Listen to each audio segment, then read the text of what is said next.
Welcome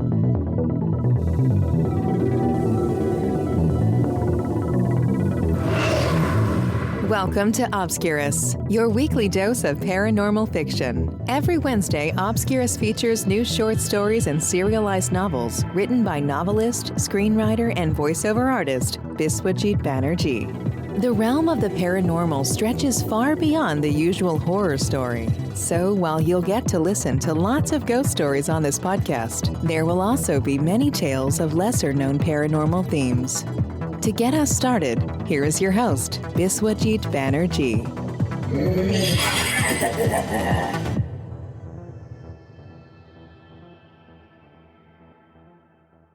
Welcome to another eerie episode of Obscurus, where shadows whisper and the unseen come to life. I am your host, Biswajit Banerjee, and tonight we delve deeper into the enigmatic and haunting world of our serialized novel, She Wants to Kill. Last time, Ravi Sharma's struggle with his terrifying encounters reached new heights, leaving him desperate to understand whether these experiences are figments of his imagination or something far more sinister.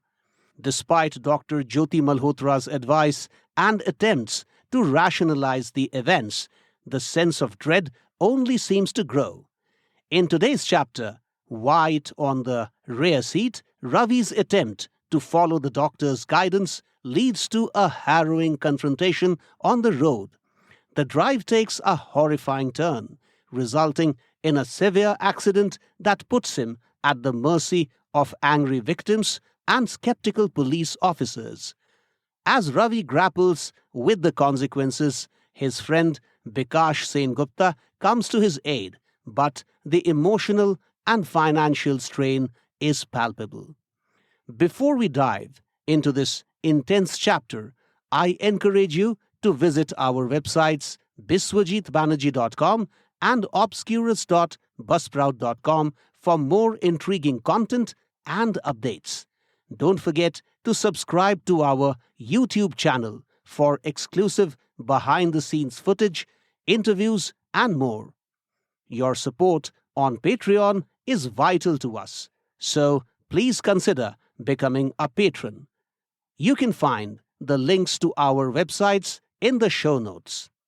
If you want to improve your English speaking skills, check out my training program, Spoken English for Non-Native Speakers.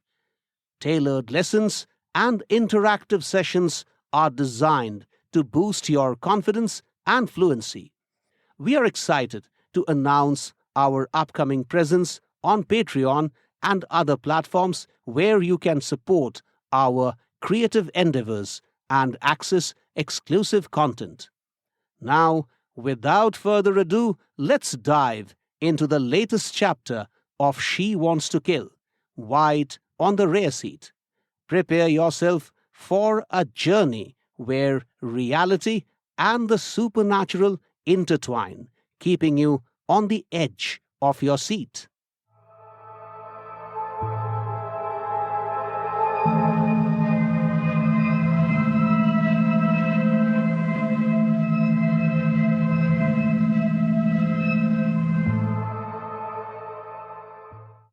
She Wants to Kill, Chapter 6, White on the Rear Seat. Written and performed by Biswajit Banerjee.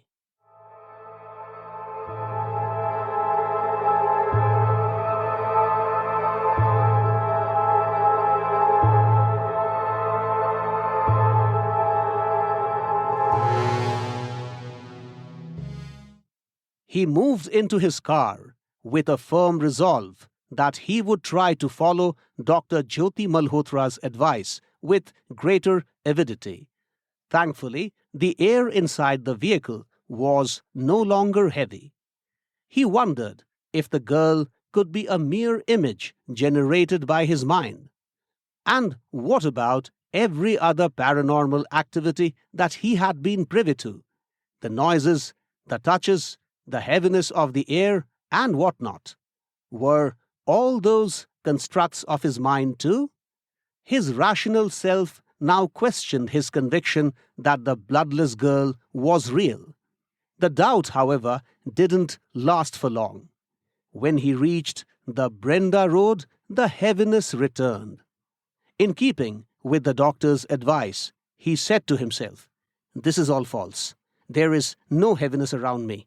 It is simply a feeling and will go away in a while. This is not a paranormal activity." The self-suggestions didn't work as the heaviness of the air went up. Very soon, he found it difficult to breathe. Then he looked up in the rear-view mirror. There she was again. Clad in the same white dress, she sat with her hair falling over her face. She raised a hand, and he saw the same skeletal fingers and the rotten fingernails. The shock was too huge to bear.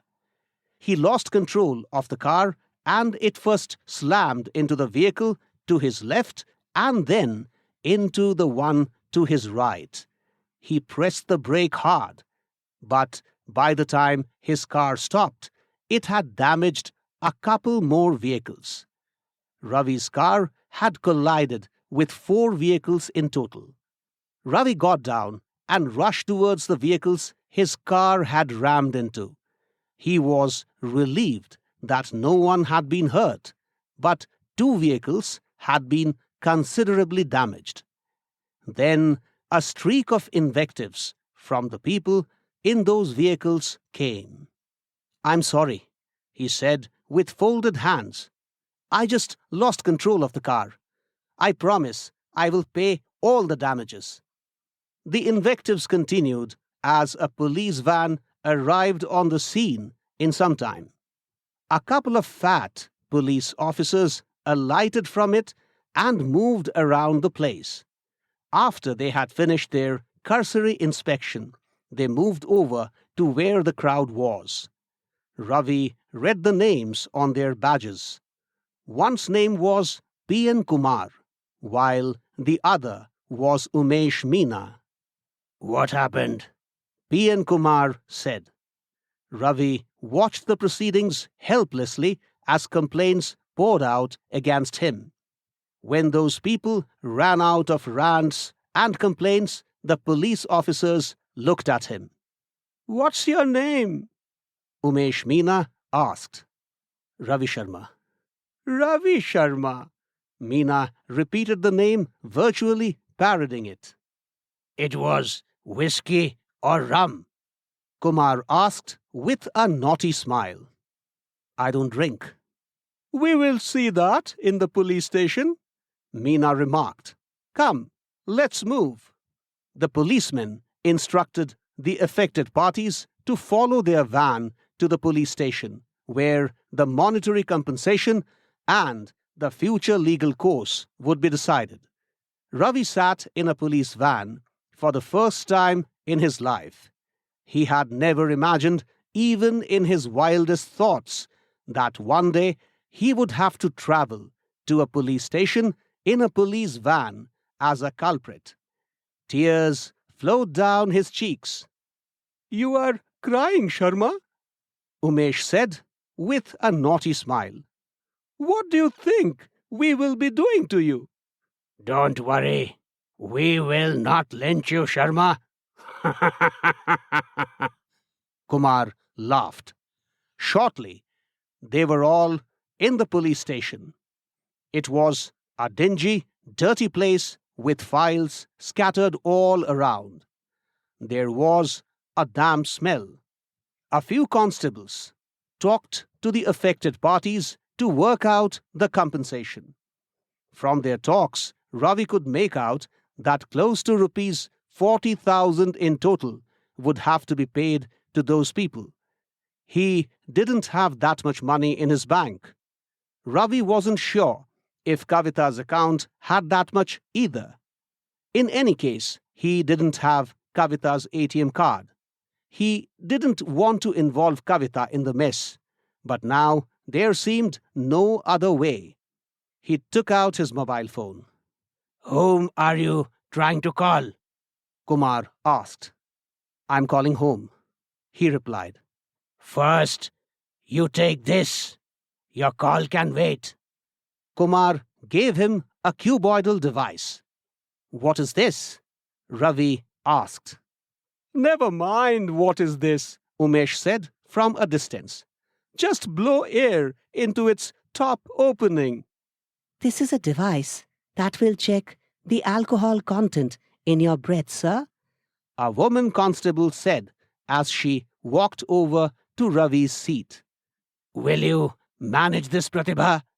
Kumar asked her. Yes, sir, I will. She said, taking the device from Ravi's hand. Sir, She said with a comforting smile. you simply have to blow air into it for 7 seconds. But I am not drunk, Ravi responded. I know that, sir. You are not drunk. She appeared to be the only sane human around. This is a mere formality. Simply blow into it, but it must be 7 seconds of uninterrupted airflow. 7 seconds. That means I will have to blow hard. Not at all, sir. She gave him a reassuring look. Blow normally into it, and I will tell you when to stop. Okay, he said and blew into the device. That should do, sir. The constable said and checked the device. Ravi looked on anxiously, for although he hadn't drunk, the legal system in this nation could be very unpredictable. While many criminals go scot-free, many innocents are punished. There is nothing wrong with your breath, sir. She smiled. The device has detected no alcohol. He was greatly relieved to hear that, as the constable printed 2 copies of the report from one side of the device. This one is for you, sir. She gave one receipt to him. This is your proof that you aren't drunk. Thank you so much, ma'am, Ravi said softly. You have been very kind to me. You are most welcome, sir. But I am just doing my duty. Kumar came over as the constable moved away. So, you are clear on that count, he said. But that doesn't solve your problem. You have to pay a hefty compensation. You have, after all, damaged 4 vehicles. How much do I have to pay? Rupees 60,000. Kumar showed him a paper on which the amount was worked out. That's too much, Ravi protested. How can it be that huge an amount? Be happy I have brought it down to that, he said, putting a piece of chewing gum into his mouth. If I had gone by the demands of the complaining parties, the total claims would have been close to double that figure.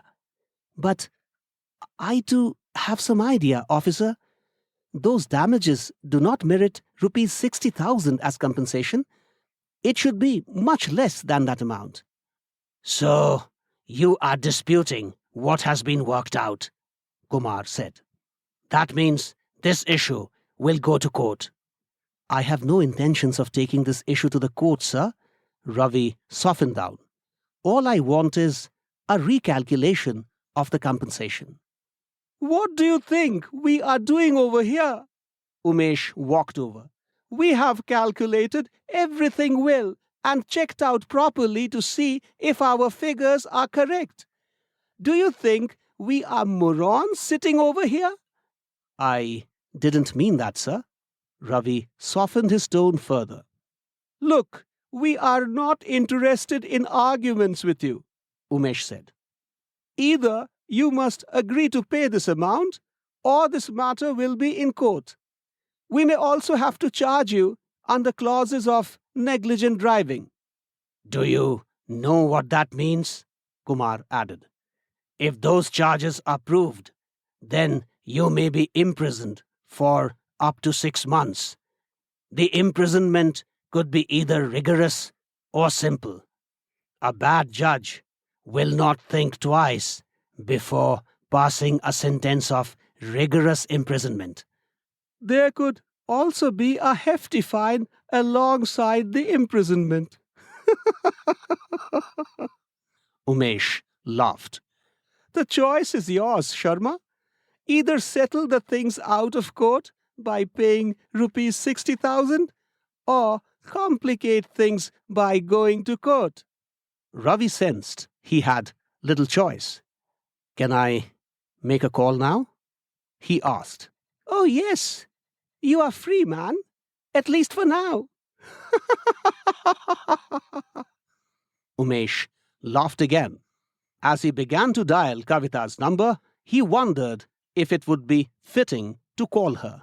No, this was certainly not the right place for his wife to be in. Also, her coming wouldn't perhaps help, for even if the amounts lying in their bank accounts were added, the total wouldn't be rupees 60,000. It was a horrible financial strain the two of them were going through. What could he do? Well, there was just one alternative, to call Bikash Sengupta to come over. He did just that. And as if Bikash had a magic wand, he was there in a matter of minutes. The first thing Bikash did after coming over was to embrace Ravi warmly. Don't worry, I will manage everything, he said. Oh, Bikash, I'm sorry. You have no reasons to be sorry. Simply relax. Let me handle this. Bikash quickly completed the formalities, including making payments to the affected parties and getting written confirmation from them and the competent authority of the police station that Ravi would not be liable for anything, as all requisite legal formalities had been duly completed. Are we left with any other formality? Bikash asked the police officers. No, that's all, Umesh replied. Don't forget the vehicle, officer. I have already paid an amount to your concerned unit for having it moved to a workshop. We will have it moved to a good workshop, Kumar said. I guess you have a receipt for the payment you made there? Oh yes, I have, Bikash nodded. I have been told by the unit's officer in charge that it would take around a week for the vehicle to be repaired. I will pay the balance charges upon delivery of the vehicle. There's nothing to worry about, Umesh said. The concerned unit has links with all the good workshops in this area. You will be duly informed after the vehicle is ready. Thanks, Bikash said. Bikash's confidence was a good answer to the arrogant police officers. But the insults they had hurled at Ravi were not easy for him to digest. Although he wasn't vindictive by nature, he was so deeply hurt that day that he wished he had enough powers to exact revenge on Umesh and Kumar.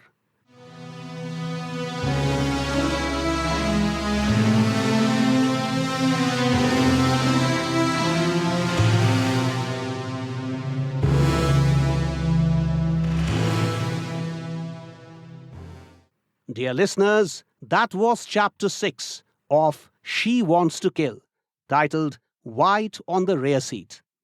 Ravi's resolve to follow Dr. Malhotra's advice is tested again, leading to a harrowing sequence of events that brings him face to face with the relentless ghostly presence. His attempt to rationalize the haunting experiences meets with devastating consequences, leaving him entangled in a web of fear and doubt. As we delve deeper into Ravi's nightmarish journey, expect more spine-chilling encounters and perplexing twists that will blur the boundaries between reality and the supernatural. Next week, we will explore Ravi's desperate attempts to understand and combat the mysterious forces that seem determined to shatter his sanity. Don't forget to visit our websites biswajitbanerjee.com and obscurus.buzzsprout.com for updates and additional content. Make sure to subscribe to our YouTube channel for exclusive behind-the-scenes content and more. Your support on Patreon is crucial and will enable us to bring you more thrilling episodes filled with suspense and mystery. Also, check out my training program, Spoken English for Non-Native Speakers, designed to help you gain confidence and fluency in English. Thank you for joining me on this eerie adventure. Until next time, keep your senses sharp and your lights dim, for the shadows are never far away. Stay curious, stay cautious, and always be ready for the unexpected. Following my talk, enjoy the thematic music for this episode titled They Flow In With Winds, an AI music composition by me that perfectly encapsulates this episode's eerie and unsettling atmosphere. As Ravi grapples with his ghostly encounters and the chilling presence of the bloodless girl, the haunting melodies of this composition underscore the tension and fear that permeate his experiences. The music enhances the narrative by reflecting Ravi's inner turmoil and the persistent sense of dread that defines his journey. This piece is an auditory embodiment of the episode's suspenseful and mysterious themes. This is Biswajit Banerjee signing off.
Thanks for listening to Obscurus. If you like what you heard, please subscribe and visit biswajitbanerjee.com for more information about Biswajit's books, movies, documentaries, and other creative pursuits. We shall see you next Wednesday with another episode of Obscurus. Till then, take care.